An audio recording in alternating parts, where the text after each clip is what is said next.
São Francisco e as Cruzadas, o pai da missão, São Francisco. Costuma-se dizer que os santos sofrem durante a vida e que mesmo no céu têm que suportar a deturpação de seus atos nas páginas de seus biógrafos, que muito deturpam seus passos e intenções. Querem fazer dele um santo romântico e ecológico, pior ainda, um santo pacifista, e aqui no Brasil, para o cúmulo dos absurdos, um santo espírita kardecista.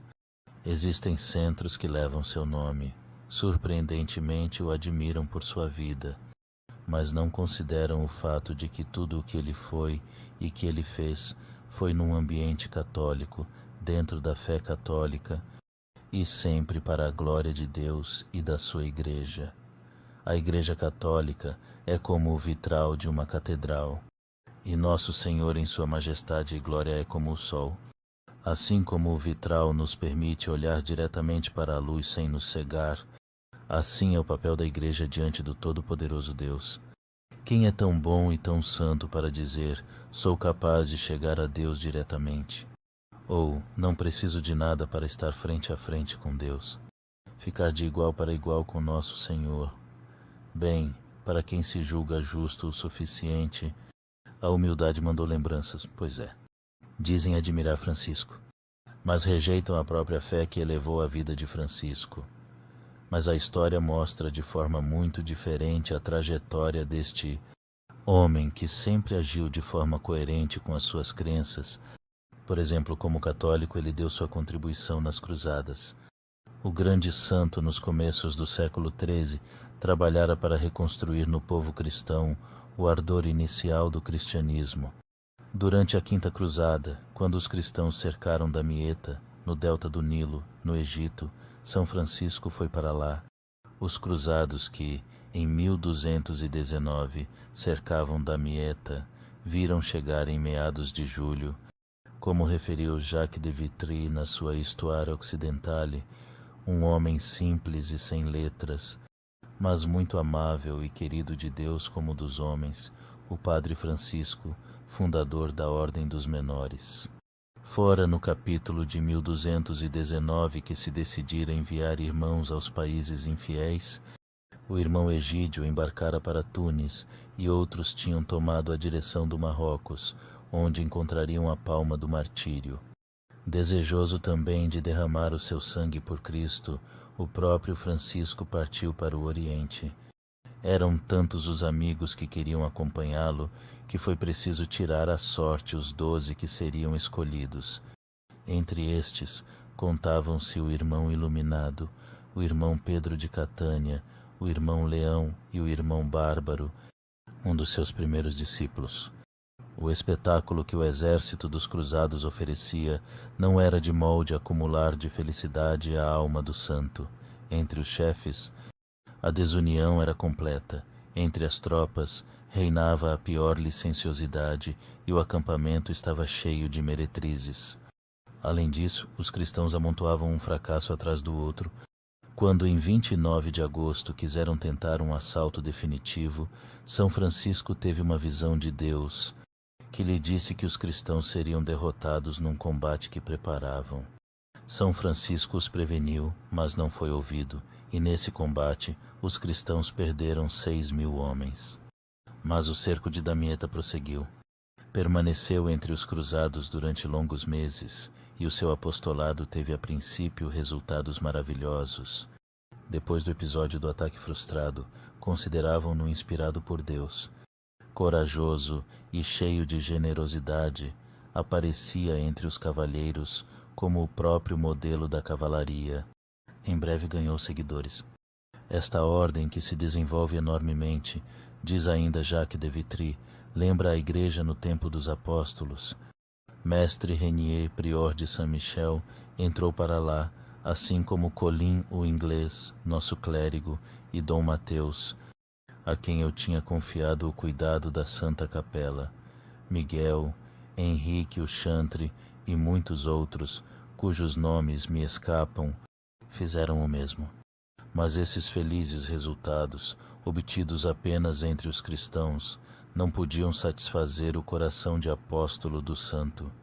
Decidiu então ir pessoalmente aos maometanos, o que o fez ser motivo de riso entre os cruzados, visto que naquele momento o sultão oferecia recompensa para cada cabeça de cristão que lhe fosse apresentada. Mesmo o cardeal Pelágio, recém-chegado, não acreditava no seu êxito. Porém, em face à virtude do santo, de maneira nenhuma poderia impedi-lo de seu intento. Só que eximiu-se de toda a responsabilidade no caso e permitiu que este fizesse o que bem entendesse. No momento em que ele decidiu partir, os seus seguidores disputavam tanto entre si quem deveria ir com ele, que precisaram tentar a sorte. São Francisco, então, resolveu ir até os maometanos para tentar convertê-los ou morrer mártir.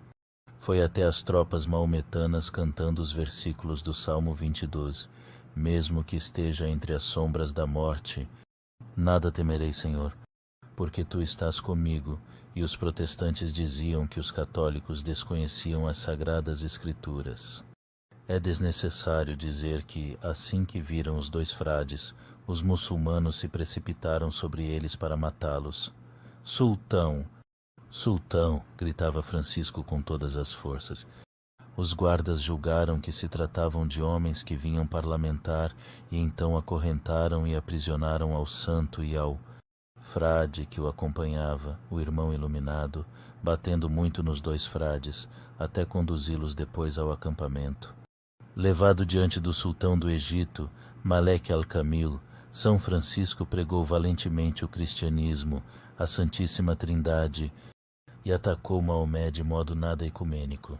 Queriam matá-lo por isso, mas o sultão não deixou. O sultão era o mesmo que mantinha relações amistosas com Frederico II. Curioso e um pouco cético, não lhe desagradava discutir com um sábio cristão os méritos comparados do Alcorão e do Evangelho. Ordenou, pois, que trouxessem à sua presença os inesperados parlamentares e, para se divertir um pouco, mandou estender na sua frente um tapete cheio de cruzes desenhadas, para obrigar os dois cristãos a pisarem o símbolo sagrado, o que Francisco fez sem a menor hesitação. Como? Tu caminhas sobre a cruz de Cristo? Exclamou o muçulmano, troçando. Não sabes, respondeu-lhe o santo, que no Calvário havia várias cruzes, a de Cristo e a dos ladrões? Nós adoramos a primeira, mas quanto às outras, deixamo-las com todo o gosto para vós, e, se vos apraz semear o chão com elas, por que havemos de ter escrúpulo em pisá-las? Assim iniciado, o relacionamento entre os dois homens logo se tornou cordial. Malek al-Kamil chegou a propor a Francisco que viesse morar em sua casa. Com muito prazer, respondeu o santo, se te fizeres cristão. E para provar ao sultão a incontestável superioridade do seu Deus, propôs-lhe submeter-se a uma prova. Manda acender uma grande fornalha. Os teus ulemás e eu entraremos nela, e pelo que acontecer, poderás saber qual das duas religiões é a mais santa e mais verdadeira. Quem saísse vivo da fogueira teria provado que seu Deus era o verdadeiro. Nenhum ulemá aceitou entrar na fogueira. Então eu entrarei sozinho, respondeu Francisco. Se eu morrer, atribuirás isso aos meus pecados, mas se o poder divino me proteger, juras reconhecer Cristo como verdadeiro Deus e Salvador? E nesse caso, o sultão deveria se fazer batizar com todo o seu povo. Desta vez, o sultão ficou com medo. O sultão Malek al-Kamel, de medo de ser deposto pelos seus homens, não aceitou nem essa proposta. A muito custo, o sultão tentou convencê-lo de que, como chefe dos crentes do Islã, lhe seria difícil batizar-se. Depois, quis cumular de presentes aquele homem maravilhoso, mas Francisco recusou-os todos, aceitando apenas uma pequena corneta que lhe serviria para chamar a sua gente para o sermão.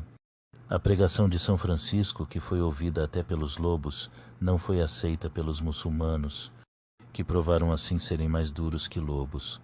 Foi com as maiores atenções que Malek al-Kamel o mandou reconduzir ao acampamento dos cruzados. Não te esqueças de mim nas tuas orações, disse-lhe ao despedir-se, e possa Deus revelar-me por tua intercessão a crença que lhe é mais agradável. São Francisco voltou ao campo cruzado. A guerra prosseguiu, e depois de 17 meses de cerco, Damieta foi tomada. Hoje se procura denegrir São Francisco como se ele tivesse combatido a cruzada.